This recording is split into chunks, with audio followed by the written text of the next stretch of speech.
Russia has made it clear to the UN Security Council that it opposes further punitive measures against North Korea, which it said would only escalate tensions on the peninsula. But the U.S. is determined to forge ahead and seize sanctions as ultimately forcing the North to scale down or stop its weapons development. Jung-hwan has more.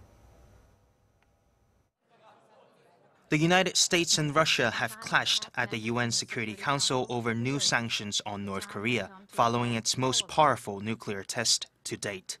Speaking to reporters at the UN headquarters on Tuesday, the Russian ambassador to the UN said he knows the US has drafted a new sanctions plan and explicitly said Moscow would study Washington's proposals, but stressed punitive measures alone will not resolve the crisis.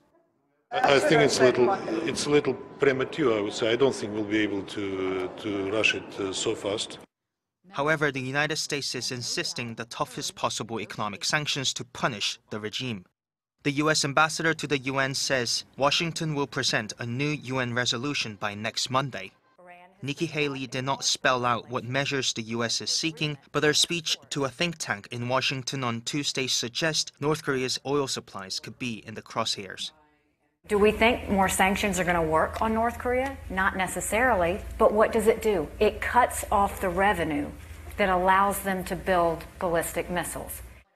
Overall, international sanctions have done little to stop North Korea boosting its nuclear and missile capability over the years. Despite facing UN sanctions since 2006, North Korea's economy grew at its highest rate in 17 years in 2016. Jung-hwan, Arirang News.